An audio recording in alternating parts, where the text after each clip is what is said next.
record.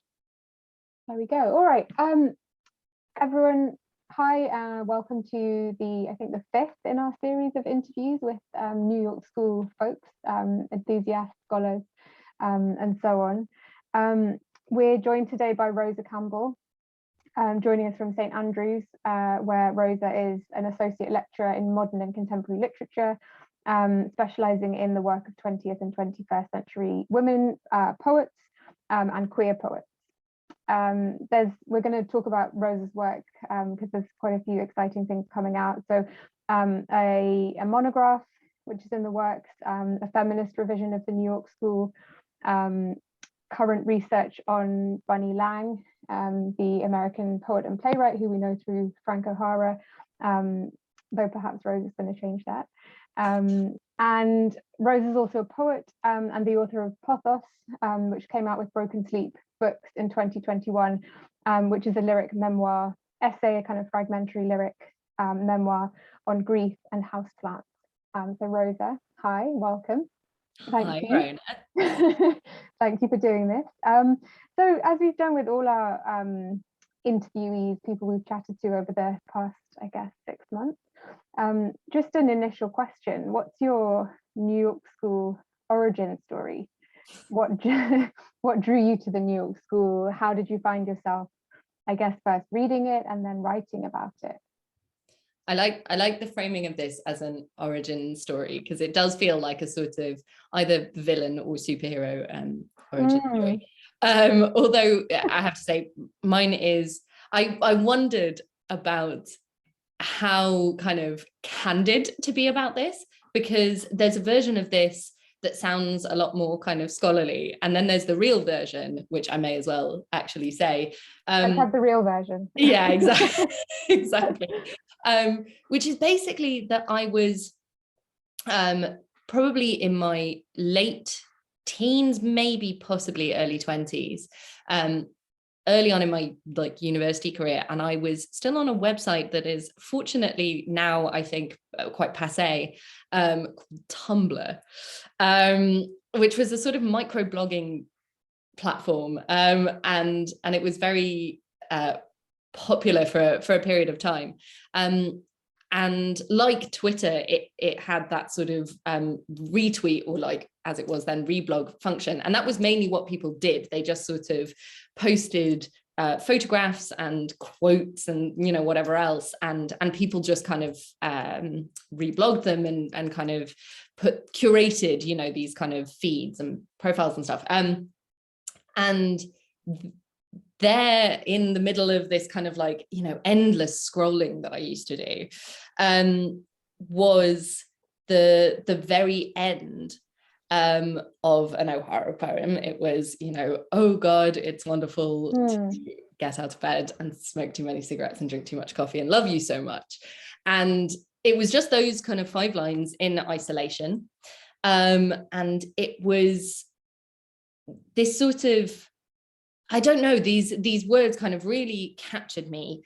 And the fact that this was from a poem seemed kind of almost unusual to me. I mean, this is in many ways, I think, the classic New York School origin story, which is that I did the sort of, you can do that in poetry, that can be a poem. And because it was these sort of 5 lines in isolation, I think I took that for a while to mean that was the whole poem. I don't think I was a very good researcher at that point. So I didn't think to be like, oh, I'll go and actually find out about this poet. So I just sort of had these talismanic lines instead. And that sense of the total quotidian, the ordinariness, the boringness almost, and then that sort of apostrophe at the end, that oh God, and the sense of the second person, and this sudden move from these kind of really dull, mundane details to the vastness of love, just really got me good. And so after a while, I did actually, put my researcher hat on and actually went and looked up Frank O'Hara. And for a long time, it wasn't the New York School for me. It was only O'Hara, which again, I think is quite a sort of classic way in. but I ended up writing my undergraduate dissertation on O'Hara, and spent this kind of semester knee deep in thinking about O'Hara, in thinking about queer identity, in thinking about the idea of candor and honesty.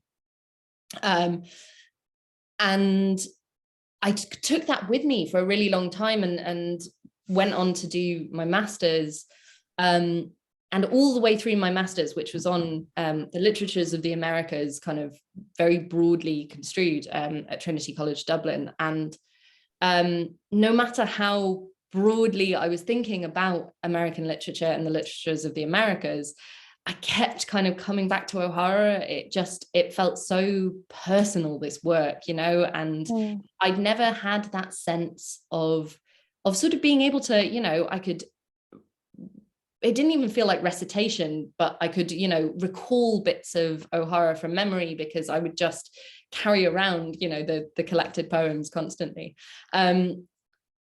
Hopefully not in an annoying way. I think I wasn't about it, but and anyway, in the end, I wrote my master's dissertation on O'Hara as well. So I was really still like very, very enmeshed in O'Hara. And my supervisor at Trinity, who I've completely kind of fallen out of touch with, but in many ways I owe the entire rest of my research trajectory to him, Dr. Philip Coleman, who said, "Have you heard of Barbara Guest?"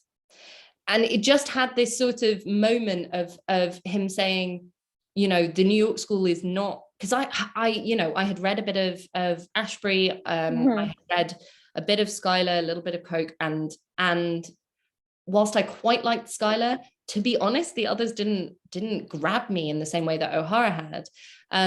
And Philip Coleman sort of knew that I was a sort of feminist scholar, or that I was interested in women writers. And he was like, "Did you know there's a woman New York School?"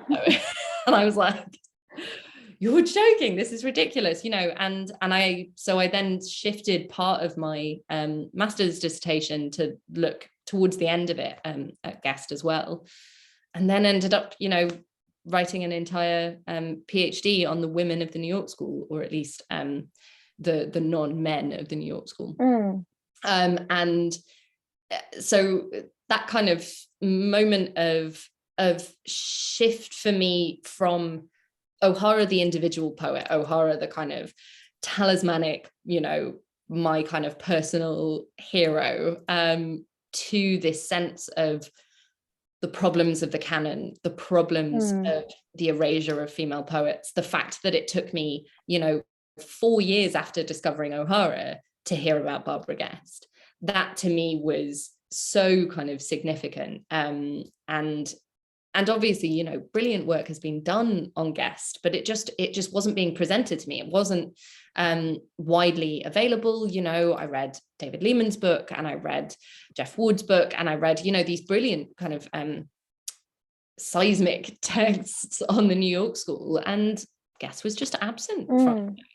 And I just thought that was so worth spending the last sort of what is it now, 6 years of my life thinking about. So there's loads to kind of unpack and follow up on there, and I might try and just ask a few follow-up questions in relation to what you've said there. I'm interested in, well, just to comment firstly that you chose the candid version of the story, in light of what you said your undergraduate dissertation was, that idea of queer identity and honesty and candor. But I was interested in particularly what happens when O'Hara gets isolated. So as a figure, I like the idea that he's kind of talismanic and personal, like he can be a personal hero, but also that you came to him through an isolated quotation, that he's somehow not the New York School. And it reminds me of a poem that I came across recently, which in the book that I came across, a scholarly book, was presented as 14 lines. But it turns out the poem is quite a lot longer than that. It's about 21 lines. So it kind of it was presented to me as a sonnet, and it's not a sonnet. And I'm just interested if you had thoughts on that sense of like what happens when we truncate poetry, when websites like Tumblr or Twitter, like Twitter does it a lot, just give us bits of the poems. Do we also end up just getting bits of the poets as well, do you think? I mean, I think the sort of easy answer is yes, in some ways.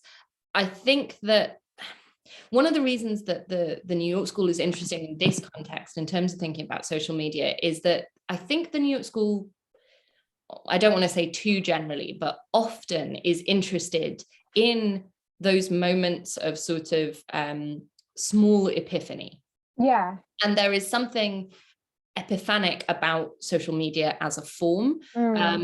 It enjoys immediacy, it enjoys, and rewards immediacy and spontaneity, and but also in this sort of slightly bombastic way, right? A tweet has to be kind of truncated, but it also has to be incredibly kind of impactful in its brevity.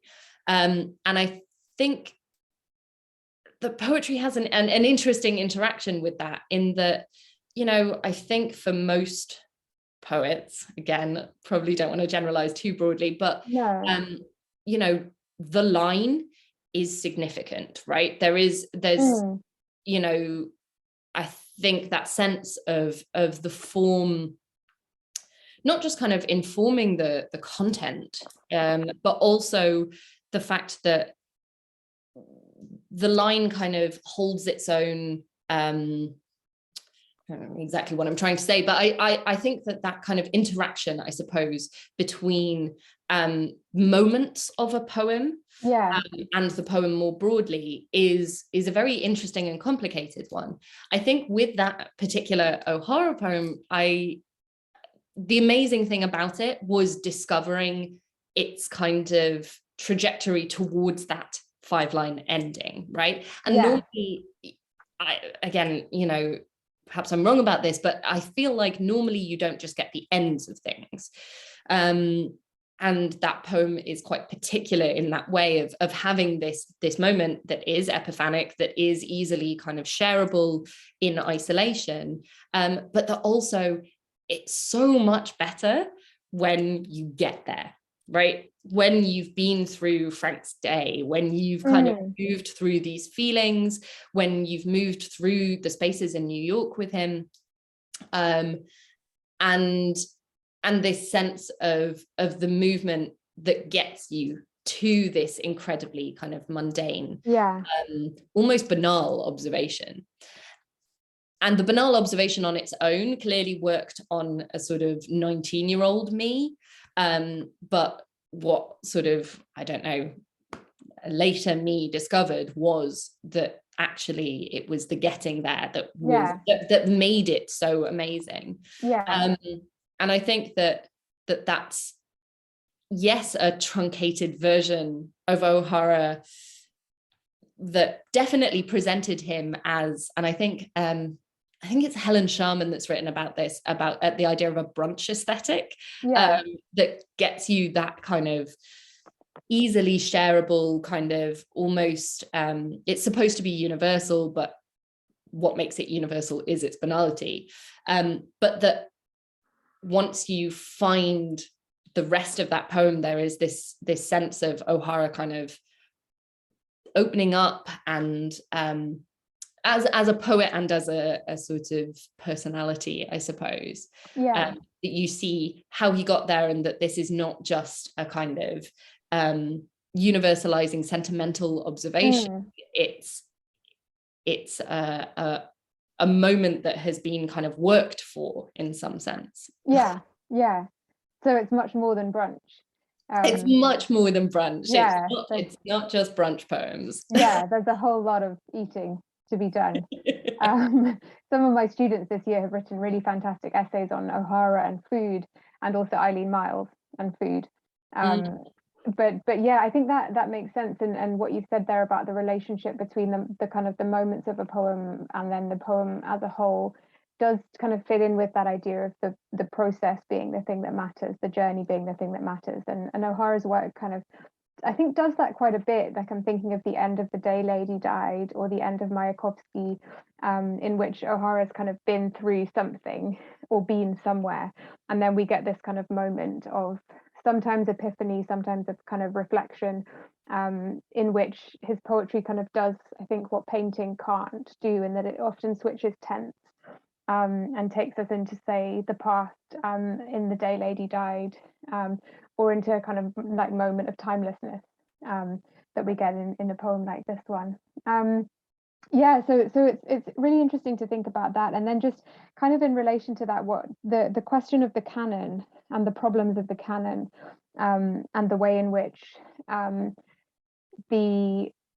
there is a kind of presented seamlessness that elides lots and lots of people, and how perhaps not necessarily truncating, but kind of removing O'Hara from the New York School, or Eileen Myles from the New York School, or like forgetting about the New York School, or troubling the term the New York School, seems to be something that you've been thinking about, that is something we've talked about at the kind of symposiums that we've been at, together, the kind of the way in which we're troubled by the label and by the desire to make everything fit, and the extent to which maybe truncating poetry or selecting certain poems can fit just in order to make them fit. Like I just wondered if you'd say a bit more about the kind of the problems of the canon of you as you've experienced it, and the ways in which you and the poets that you write about are maybe troubled by the label New York School. Like you said, your book's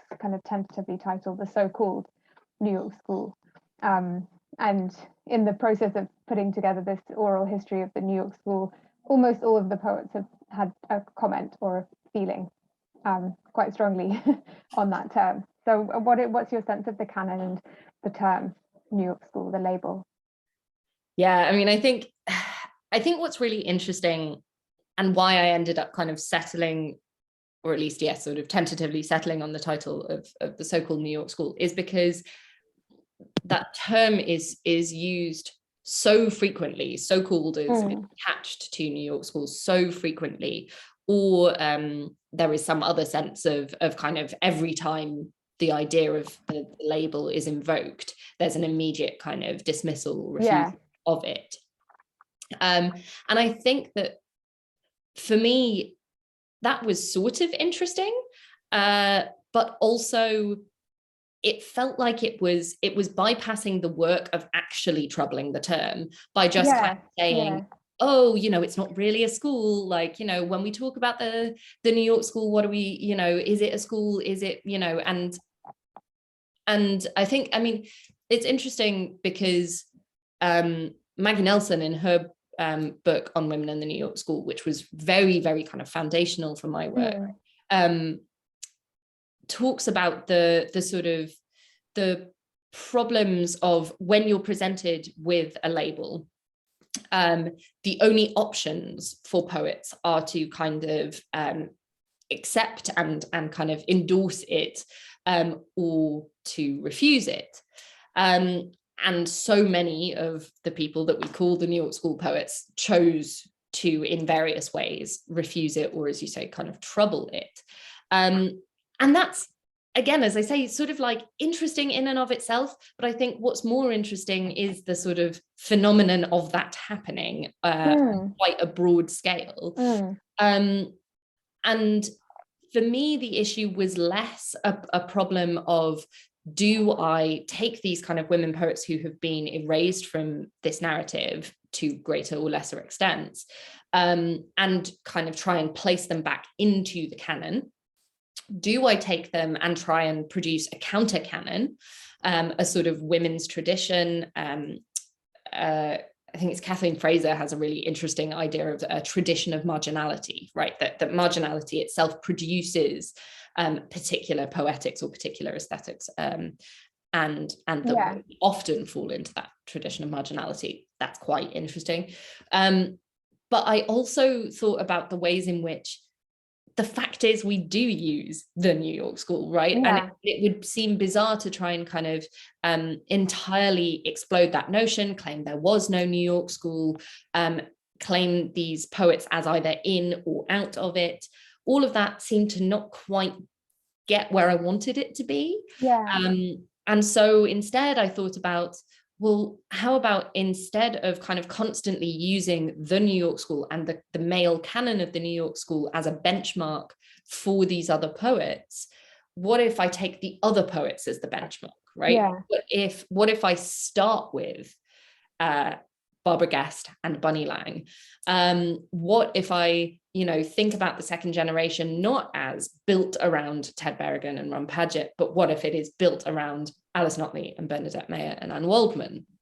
What does that do to what we understand to be a New York School aesthetic? Is I do this, I do that poetry, is that still there? It is, definitely. But also, I got really interested in terms of thinking about the second generation, about thinking about the long poem. Mayer and Notley and Waldman all wrote these kind of incredible epics. And in fact, Alice is still writing them longer and longer epics. And so is the long poem actually a New York School form? Is the epic a New York School form? And then how do we read that back into, say, Schuyler's The Morning of the Poem, right? How do we kind of work backwards from that, where women become the kind of touchstone, the benchmarks of this canon, if you want to call it canon.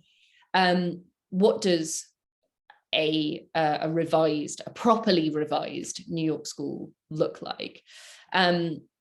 So yeah, for me, the canon is a really a kind of fascinating idea because of the ways in which it assumes so much. It presents itself as being neutral, as being objective, and we're kind of constantly assume that the things that have survived because they were the best, rather than because there are agendas built into that.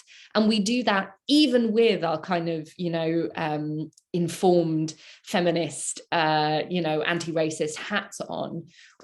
We still also go, well, but if they were such good poets, they probably would have been published more, or without thinking about the sort of actual social fabrics that people were functioning under.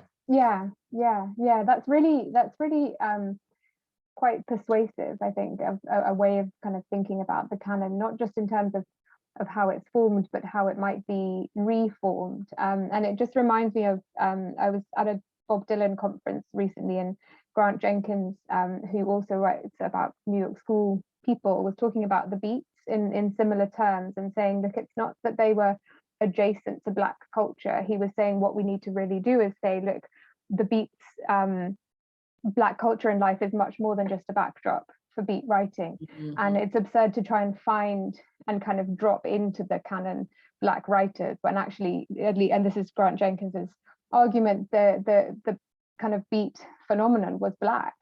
And I'm interested in the sense that you're kind of offering a similar or a related argument along New York School writing, that actually it's a lot more kind of led by women than it's been given credit for. And I think the question of generation probably comes into that as well, and kind of questions of temporality. But what you said about the long poem also reminds me of the kind of criticisms of Ashbery's April Galleons, which doesn't have a long poem in it, and was sort of that seems to kind of fit in with what you're saying, that the long poem is inherently a New York School thing, as much as the kind of I do this, I do that, those epiphanic little moments.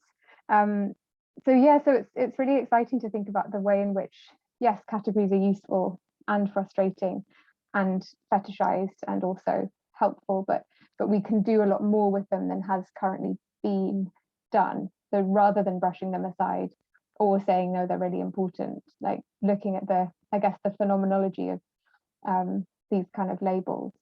So is that sounds like a kind of big part of the book that you're writing on? So it's Barbara Guest, Bunny Lang, Mayer, Notley, Myles, and Waldman.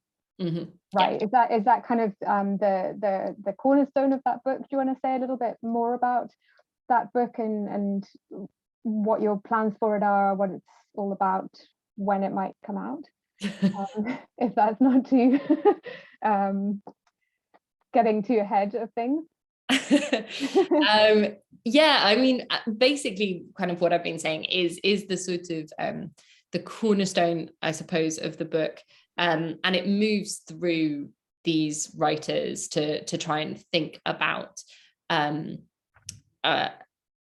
revision, to use Adrienne Rich's term, although to use it loosely and with some trepidation, because of Rich's just horrifying transphobia. So I'm always very tentative about sort of citing Rich. But anyway, it is her term.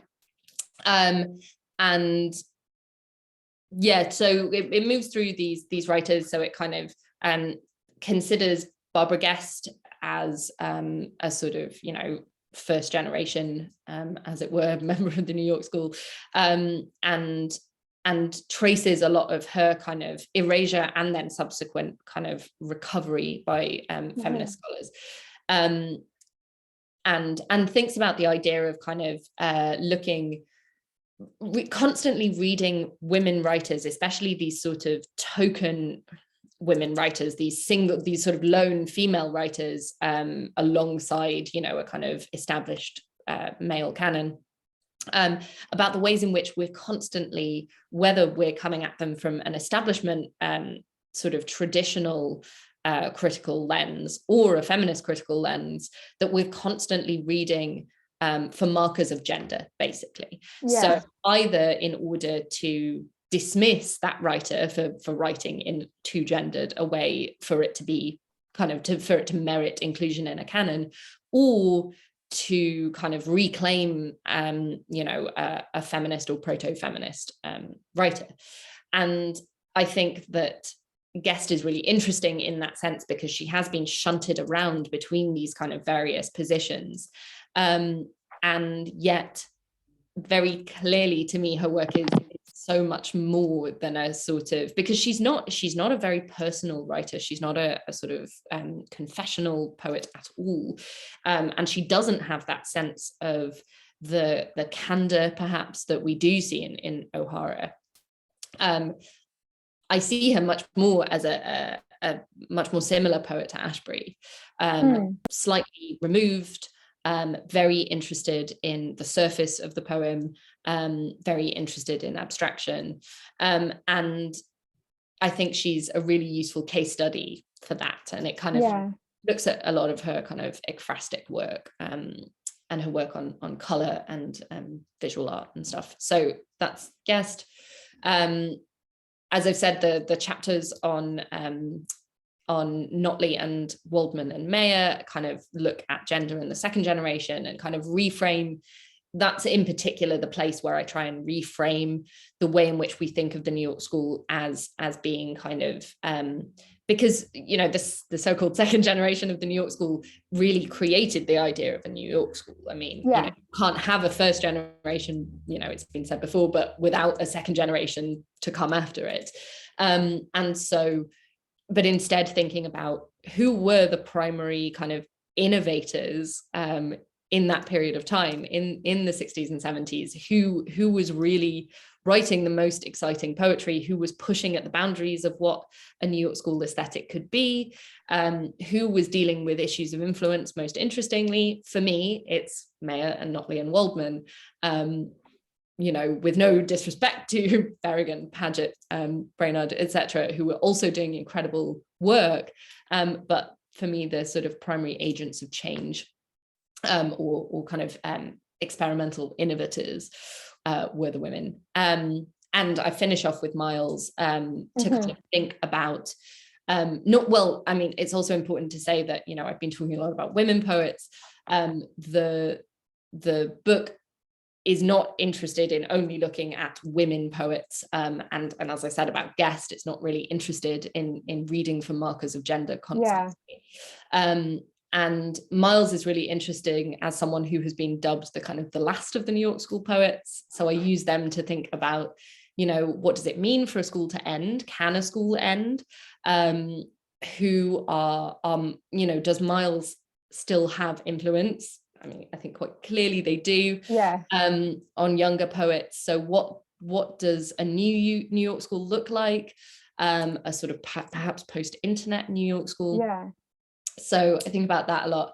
And earlier in the book, I slightly have given you this in the wrong order, but because I do present it kind of chronologically, I talk about B.R. Lang, and Bunny, as she's often known, thanks to O'Hara mainly, is, I think, probably in some ways the case study for the total kind of erasure and marginalization of women's voices, because Bunny Lang was an incredible and bizarre and eccentric person who wrote incredible, bizarre and eccentric poetry, and who was more widely published than O'Hara when they were friends, who during her very short lifetime was really, really incredibly prolific. I spent a lot of time in her archives at Harvard, and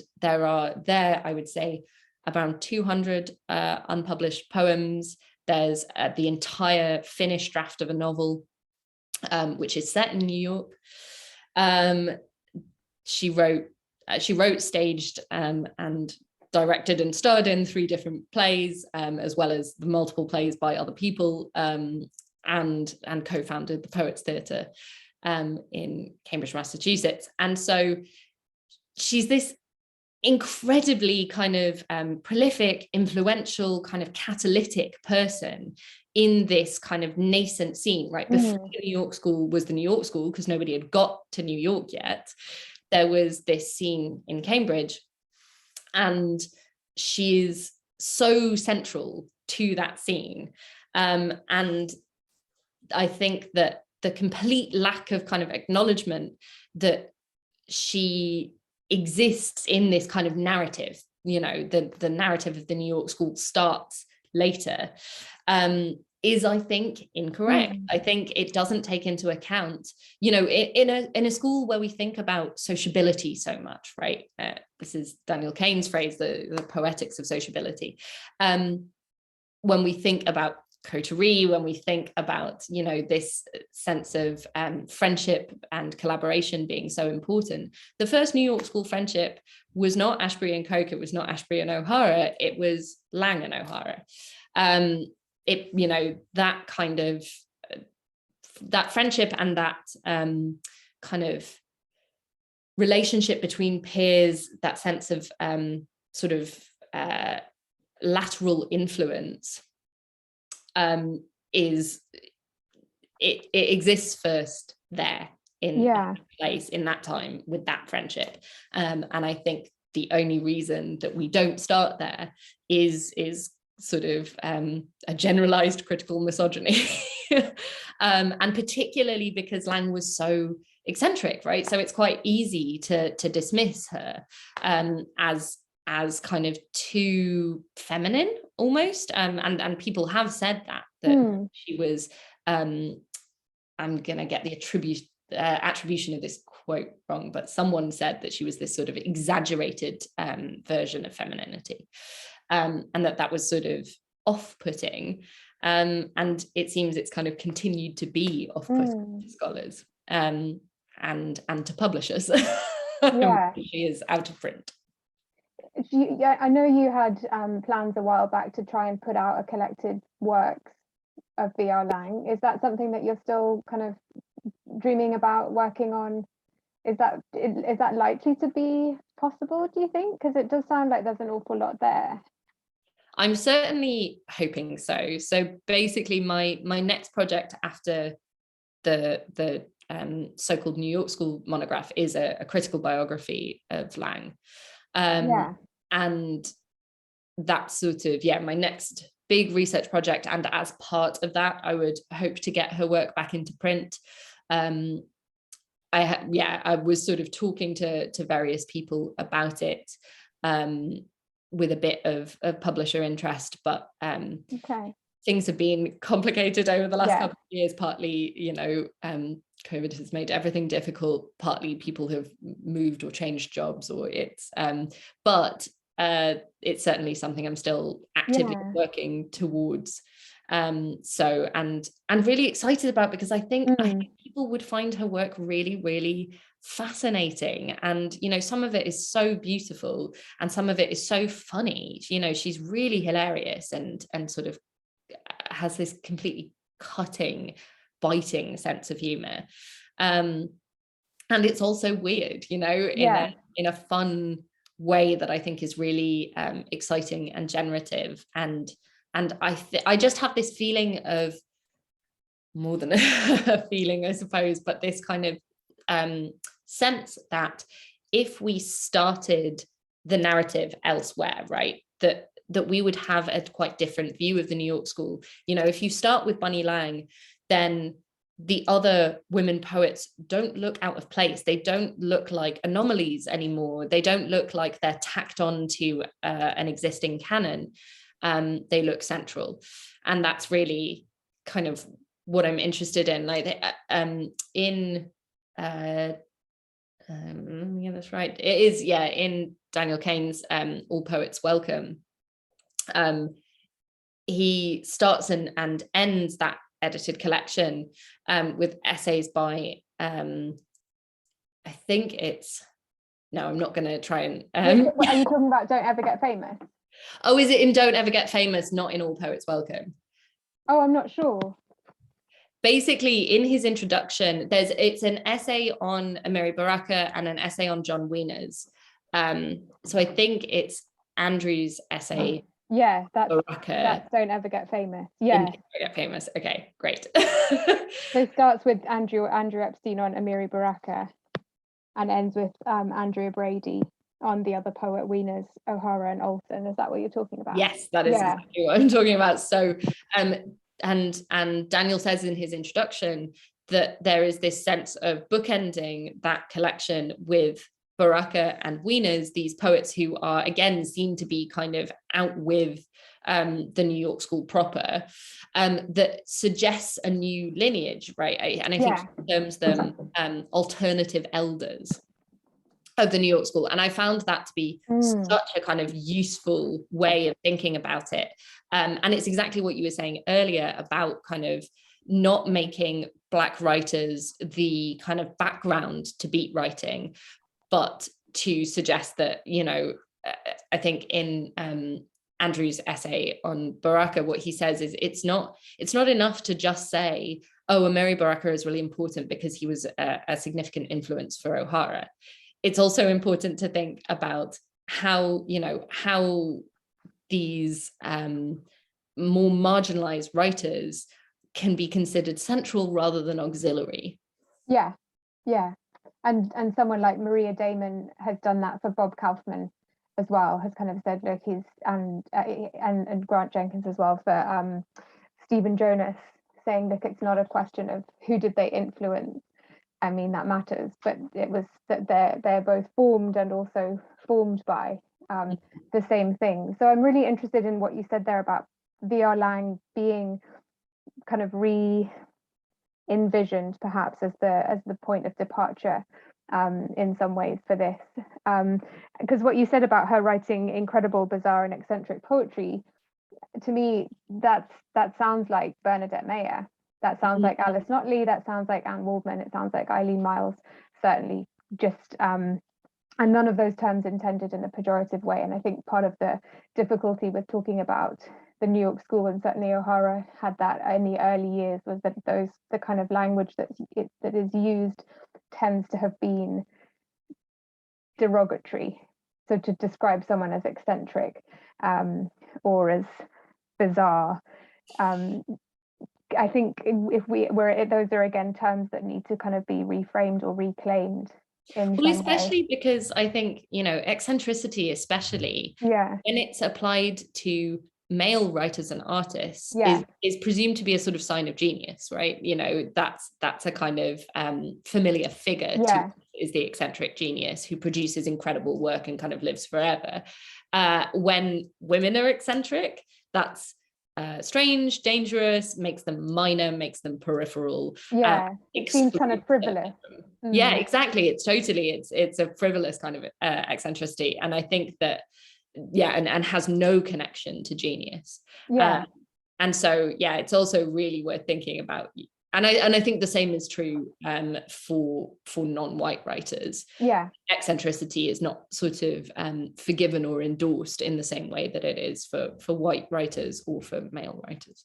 Yeah, where it's seen as a kind of interesting character quirk, which doesn't really affect anything in a meaningful way. But it makes me think too of the way in which certainly writers like Ashbery and Schuyler and O'Hara have always have always kind of written in a kind of feminine way, or like using tropes and language that has kind of historically been coded as feminine.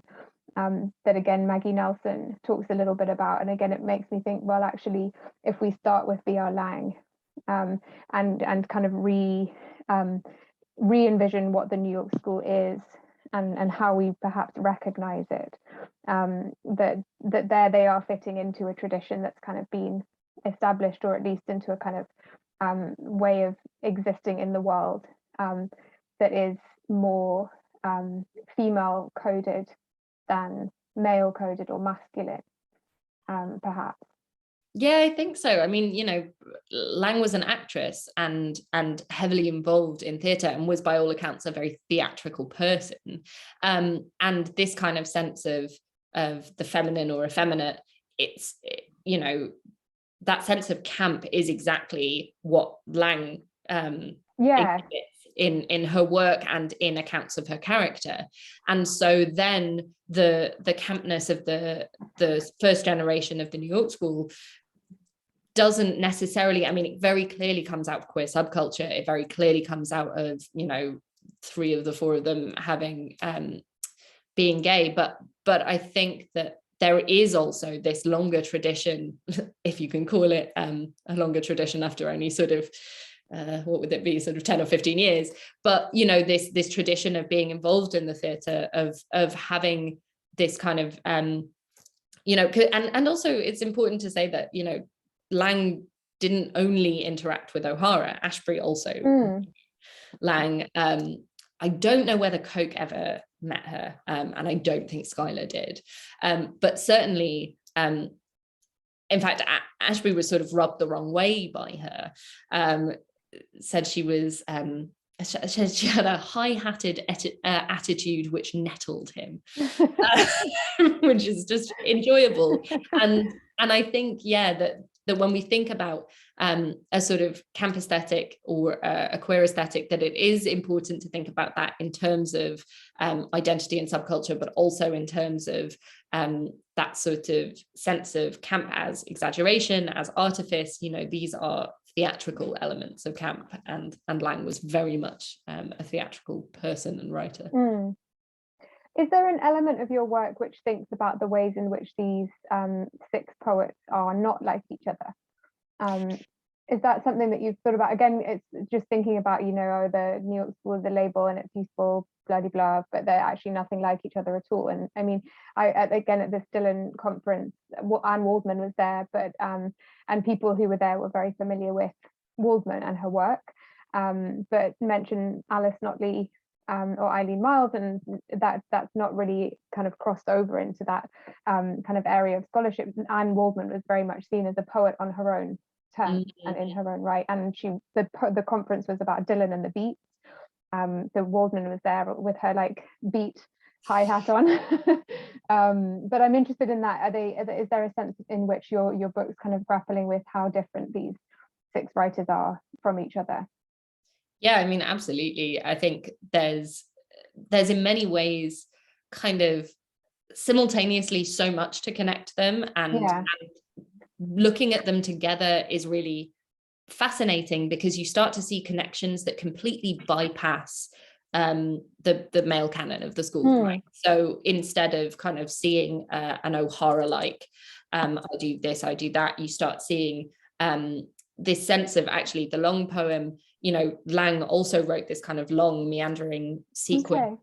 And even though I'm, you know, kind of not suggesting that there's any direct influence between, say, Bernadette Mayer's Midwinter Day and Lang's work, you start making these kind of connections that as I say, kind of bypass the traditional received wisdom about what a New York School aesthetic is, which is really interesting. But certainly they're very, very different. I mean, you know, even between Notley and Mayer and Waldman, who are the ones that I talk about together the most, there's you know, huge differences. And even between their various kind of long poems, which is what I spend most of that chapter kind of talking about. So Midwinter Day, Alice Notley's The Descent of Elette, and Anne Waldman's Jovis trilogy.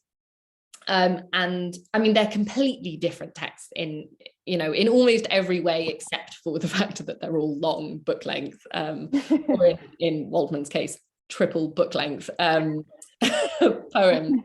You really set yourself up. You have no idea. Reading Jovis, I mean, it's absolutely colossal. And I spent a long time just sort of carrying it around my flat, sort of as if I was going to absorb it by osmosis. Just sort of, you know, and it was so hefty. And I actually, you know, I think I got arm strain trying to read it. It was just, it's a monumental work in absolutely every sense of that word.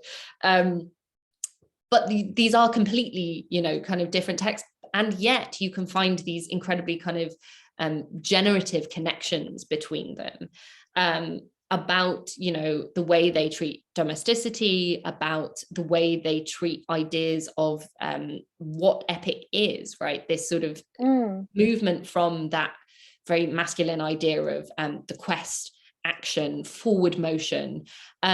All three of those works, I think, are very interested in inner journeys, in forms of stillness, and in forms of labor that are overlooked. Not just in terms of domestic labor, but the labor of pregnancy and childbirth and child rearing, but also the kind of labor of coming to being in some way, of the labor of becoming a writer, the labor of thinking, and these kind of forms of quest and journey that don't look at all like the kind of conventional epic. And so I think, yeah, that in their differences, you also find these incredible connections. But certainly there is no, I mean, as we know, you know, the New York School is incredibly capacious. And that's totally true whether you're thinking about the entire breadth of the New York School or whether you're kind of narrowing more or less by various demographic markers. There is still huge breadth in the New York School, and that's really why it's so kind of endlessly fascinating to all of us, and why we've all kind of spent so much time. Why we're all here. Yeah, exactly. I wonder if there's a sense in which there's a kind of book inside your book that's not about the New York School at all, because it reminds me of, you're talking about epic by women writers in the 20th century. You know, you could have HD in there, you could have Diane de Prima in there, you could have Anne Carson in there. I think there's a sense in which the New York School is a really interesting framing, but there's a lot that you could say and do with this particular grouping that doesn't necessarily need to be confined within a New York School kind of frame. Obviously that is the frame, and that's an important frame, but I'm really interested in the connections that you might forge with other writers, like Diane de Prima, but Anne Carson, HD, I'm sure there are many others that could kind of, you know, similarly find their way into a book about women's epic writing. Definitely. And I think that epic, or the long poem is so interesting when you're thinking about women writers, because of that idea of space taking, that idea of, you know, the fact that Anne could write this, you know, completely kind of colossal, seemingly kind of endless book. You know, she kind of kept producing it, and it came out in volumes and then in a sort of collected version over a period of, you know, very many years. And so that sense of how much space a woman writer is allowed to take up, right? The claiming of this kind of physical heft of a long poem, I think, is really, really interesting. And, you know, thinking about Mayer's Midwinter Day, you know, that sense of like, actually, I am going to chronicle every kind of minutiae that I can think of as part of this incredibly normal day. And say that is not only worthy of inclusion in poetry, this, you know, sort of elevated art form, but also that it is worthy of being published, that it is worthy of that kind of attention from a reader. And obviously now, you know, there are all these events on Midwinter Day each year of people doing these kind of collective readings of that work, which is also a kind of space taking mechanism, I suppose. So yeah, I think I'm really interested in that idea. And the problem is, Rona, if you give me another book project, I'll never finish my biography of Lang or anything else. So. Would you like to write another book? A colleague and I are doing one of, again, many side projects, a project on the idea of the unpublished, called Unpublished America. And one of the things we do talk about quite a lot is the all the books that we haven't written, but that we know we could write. I have so many ideas, but I just don't have time. So there's one. And it would have to be epic as well. Yeah, well, exactly. That's the thing. That can't be a short book. That would be sort of, you know, it would be aesthetically long. It would need to be a beast. Are you what are you working on at the moment? Is it the VR Lang project? Is that the thing that's kind of next for you in terms of what once this book is done on the so-called New York School and these 6 poets? Is that what's kind of coming next, the critical biography?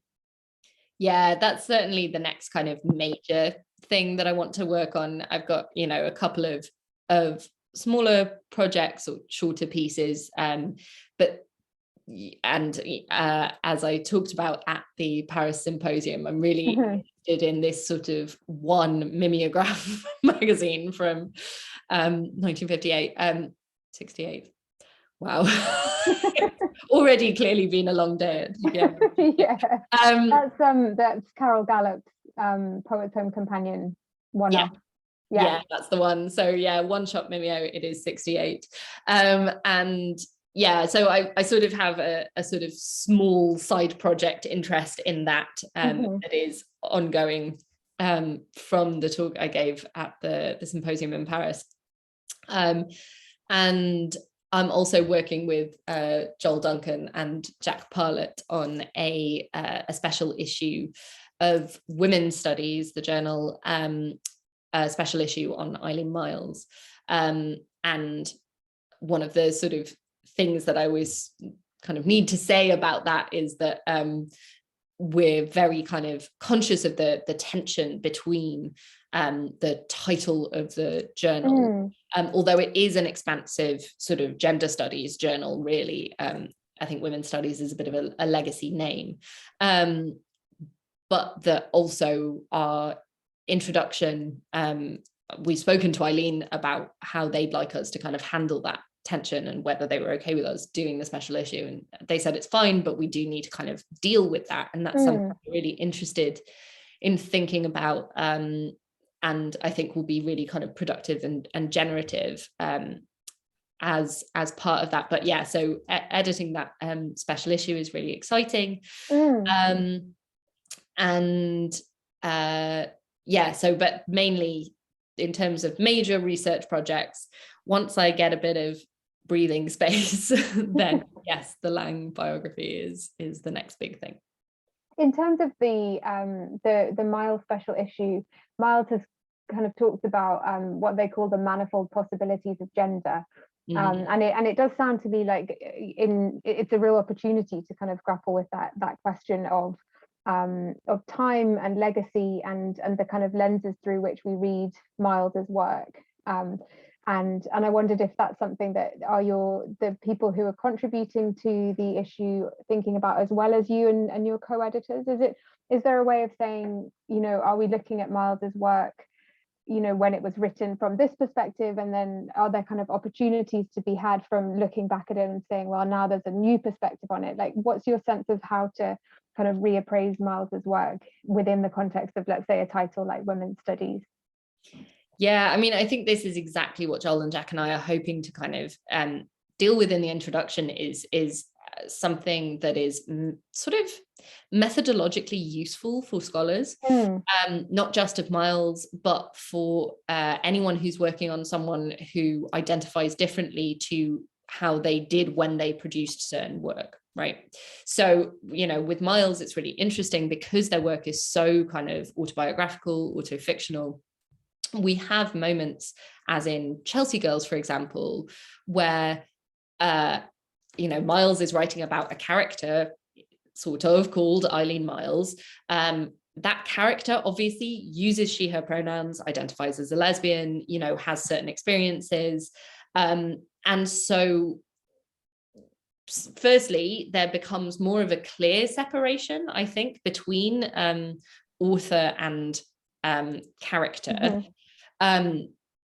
That we have now as a clearer separation, now that Myles uses they them pronouns and identifies differently. And so I think that raises some interesting issues for scholars.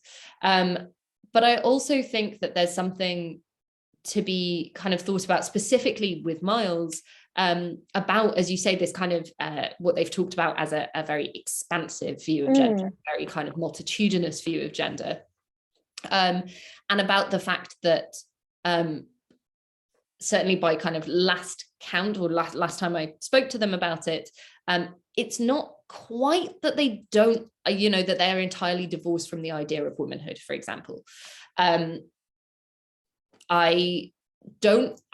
know, they them pronouns are sometimes referred to as non-binary pronouns. I don't think I've ever heard Myles use that term about themselves. They have used the word trans, and they certainly identify in various ways. I mean, in a really recent essay for, I'm gonna get this right, for the New Yorker, I think, possibly the Paris Review, they talked about identifying less as a they lesbian and more as a they feminist. These are very kind of interesting and again, yeah, sort of generative terms for thinking not just about their identity, right, which as scholars is sort of biographically interesting to us, but not really, you know, it's not like we're writing about Eileen, we're writing about Eileen's work. And so how does all of that kind of inform how we read their work, how they write their work? How do we think about, as you say, kind of their more recent work versus their older work? And how does that stuff interact? I'm phrasing all of this as questions because I think but that's Joel and Jack and I are very much in that questioning phase. Because I do think it's, you know, and we're also very aware that the three of us are all cisgender. And so, you know, we want to make sure that we're kind of very careful about this, very kind of thoughtful and mindful about it. Because although we're kind of producing the special issue with Eileen's kind of blessing, as it were, you know, in the end, we're still the people who have to kind of think about and stand by the way we write about them. You know, they can't have kind of editorial oversight on that. And I think that these are really kind of interesting and important issues for scholars to think about. And Myles, frankly, you know, the other really exciting thing about doing the special issue is there is actually very little academic scholarship on Eileen Myles, and I think that there is a huge amount of kind of pop cultural work about them. There's a huge amount of journalism. There's such a kind of fascinating kind of cult icon, right? These are kind of terms that get applied to them a lot. And one of the things we really wanted to achieve with the special issue was kind of going back to the text, thinking really about like, what are people who are working on Myles really thinking about? And you asked about the contributors, and I have this feeling of like, I don't want to spoil the special issue. Yeah, don't spoil it. Just trail it.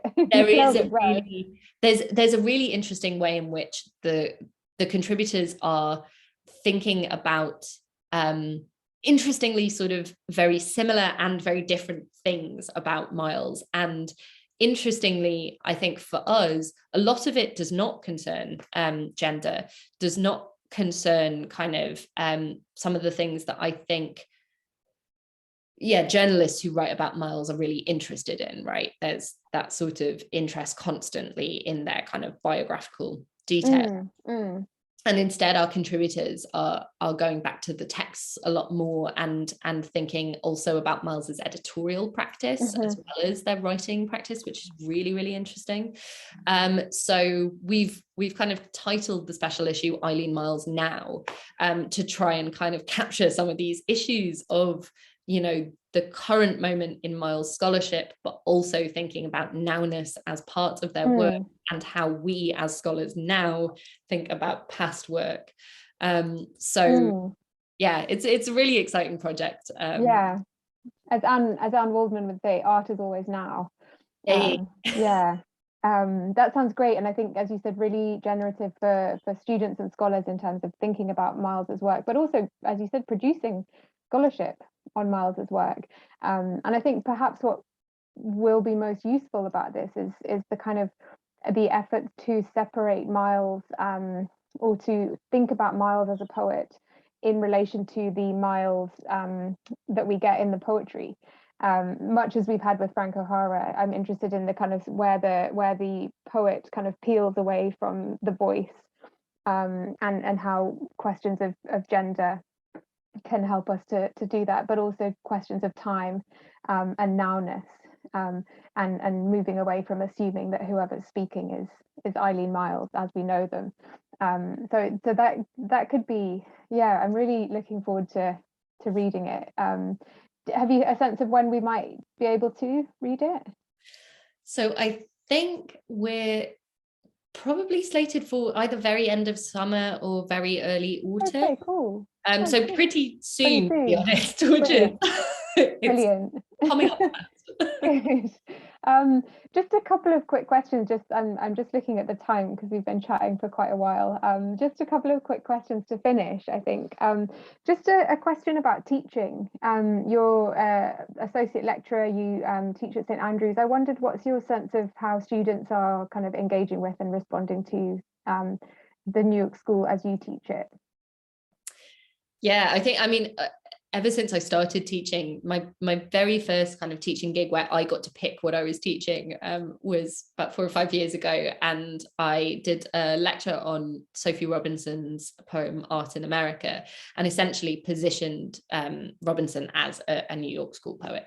Okay, good. So I'm kind of constantly expanding the canon. And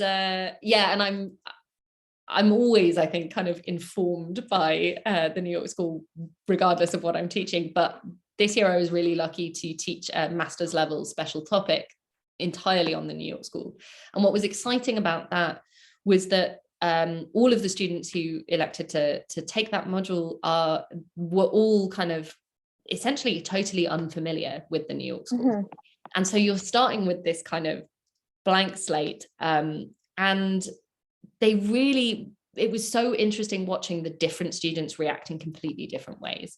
And I, by the end of the course, had essays back on Alice Notley, on Eileen Myles, on Bunny Lang, which was clearly me over influencing, I think. I said to that student that now there's, 2 people in the world who care about Bunny Lang.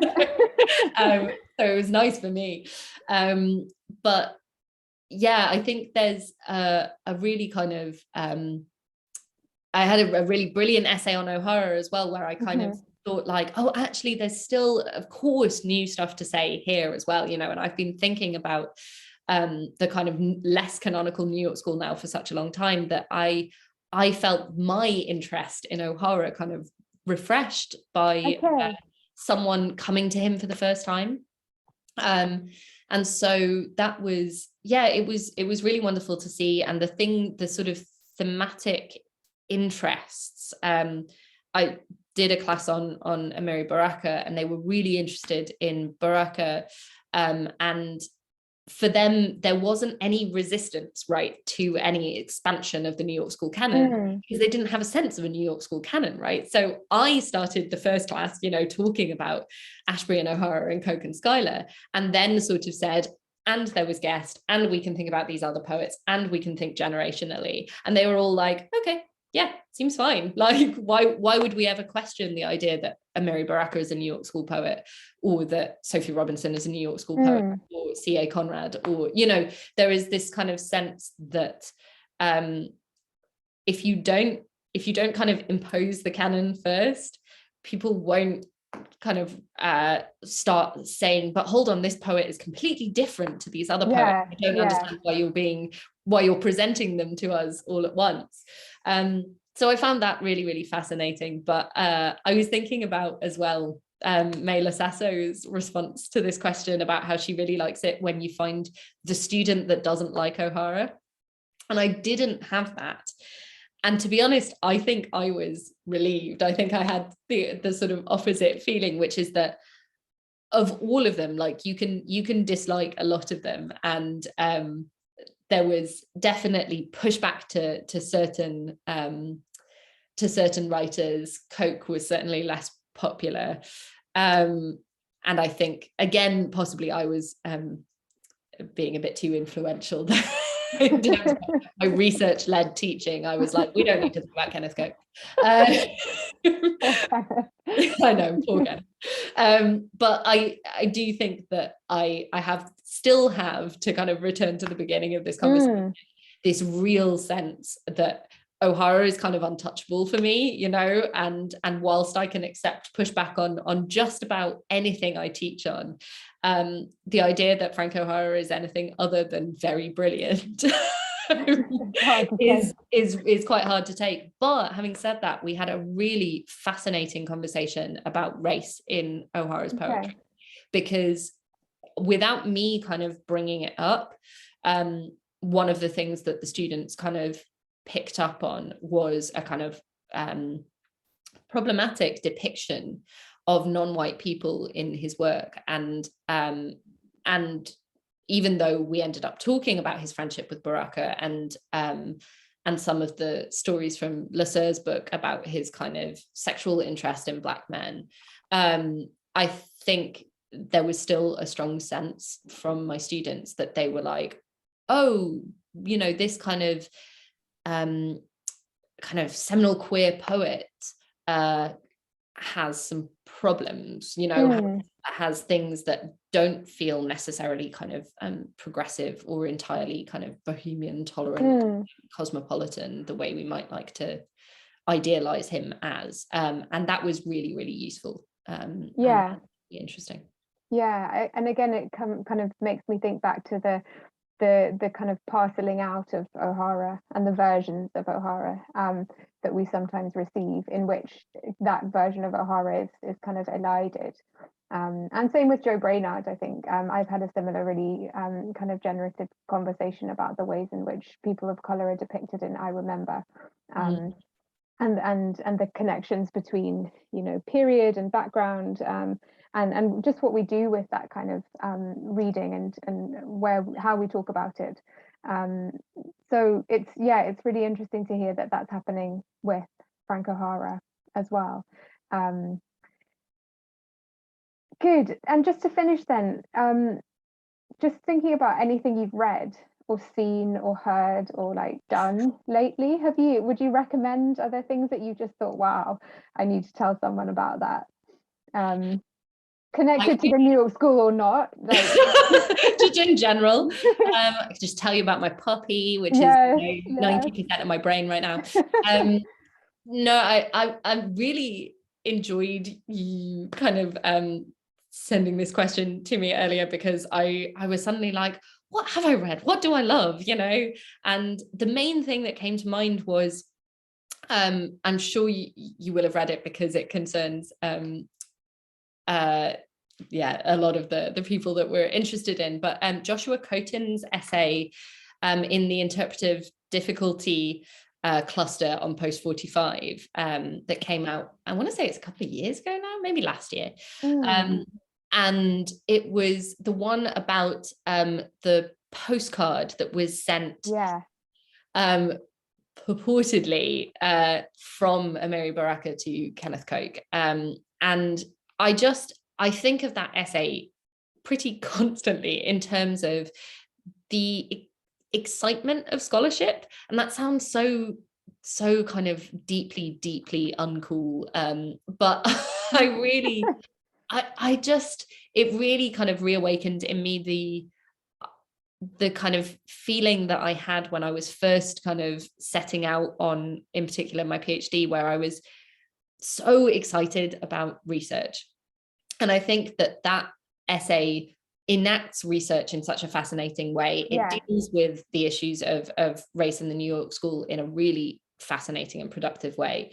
And then also to have, because what happened was, you know, this was sort of presented as, like Coaten talks about this as a postcard sent from Baraka to Koch, and what could it mean? How do we interpret this kind of, it's a very like racially offensive postcard with this sort of slightly odd kind of coded seeming message on the other side. And then Nick Sturm got in touch with Coaten to say, actually, I think that's Ted Berrigan's handwriting. I don't think this is, you know, from Baraka at all, which entirely changes completely how you would interpret this. And then Alice Notley got in touch to say, actually, I don't think it was Ted. And so this kind of, that sense of the aliveness of scholarship and how much things are kind of, as this network kind of shows, jointly produced, collaboratively produced, and so dependent on each other's kind of knowledge sources and contacts. And I think often about that essay whenever I'm feeling down about like the state of humanities or higher education or my own research. I think about that essay and think, no, actually, I think everything's pretty good to be a scholar, really. Because it's all about like acts of noticing, isn't it? You know, from that handwriting is not quite what I thought, to even just reading the article and then following up on the article and having all of that, the kind of the whole story published. That I think there's kind of the academic joy comes from those acts of noticing, as well as you said, the kind of idea of joint production and collaboration and non-hierarchical sharing, and just saying, hey, what is happening here, let's try and figure it out. And that sense of non-hierarchical sharing, for all that I'm interested in the hierarchies that are kind of inbuilt in the New York School, I also think is very New York School, right? You know, that sense of those relationships being so productive, that space being so productive, that we can try and kind of emulate that in our scholarship is really very exciting. And the other two things that I wanted to say, because I love the opportunity to plug things, especially by people that I like know. So I mentioned that I was working with Jack Parler, the Eileen Myles special issue. His book on Fire Island has just come out.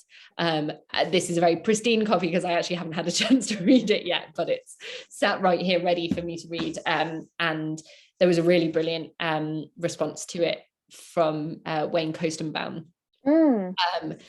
And so, yeah, very excited to read that. Me too. I'm really looking forward to reading that. Really just such a treat.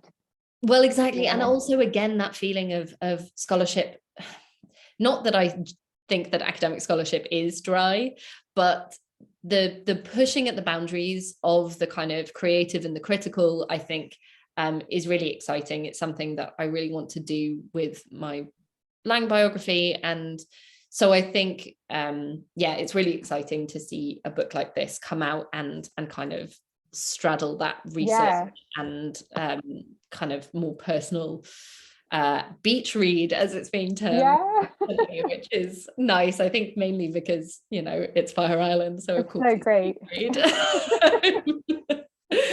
But yeah, so and weirdly the last thing I wanted to kind of flag up to people is that sense of the New York School being in existence in things that are like completely irrelevant to it, right? And so there's a writer called Rebecca May Johnson, who is I actually know Rebecca. Oh, do you? Yeah, oh, nice. So that's great.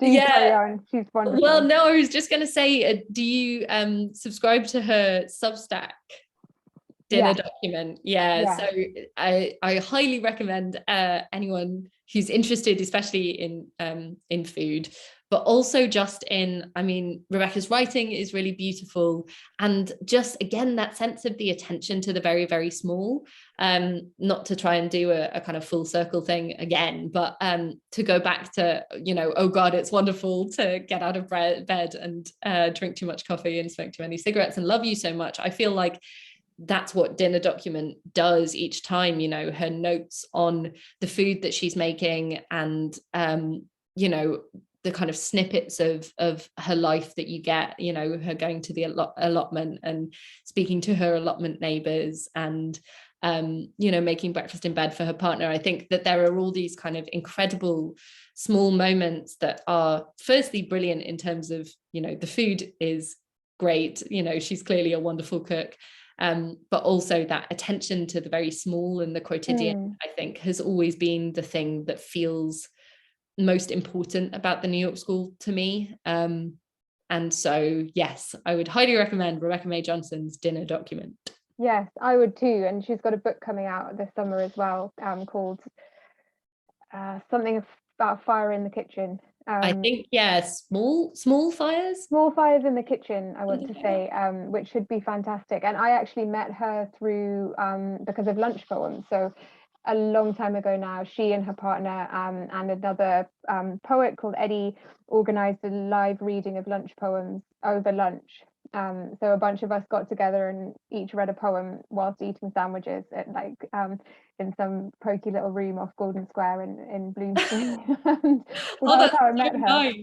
Yeah, and then the year after that, Thurza Wakefield, who gave a talk in Paris about D.H. Lawrence and Frank O'Hara, was also there. So that's how I ended up getting to know her. So that's just a very lovely bit of synergy to end. Okay. Yeah, I've never met Rebecca, but we are sort of, you know, in Instagram contact. Okay. Not Tumblr.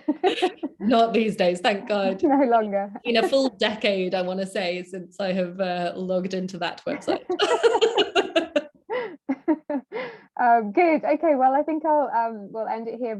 Rosa, thanks so much for talking so expansively about so many wonderful things. It was just a lovely thing to do this afternoon. So everyone who is listening and watching at various points, I hope you've enjoyed that. Do keep an eye out for our next interview, which will hopefully be coming along in July. We've got a couple of things in the pipeline around new publications in September, and also a roundtable for and by folks who couldn't make it to Paris in April. So keep an eye out for that. Rosa, thanks so much. Thank you so much for having me. It's been such a delight. Good. Okay.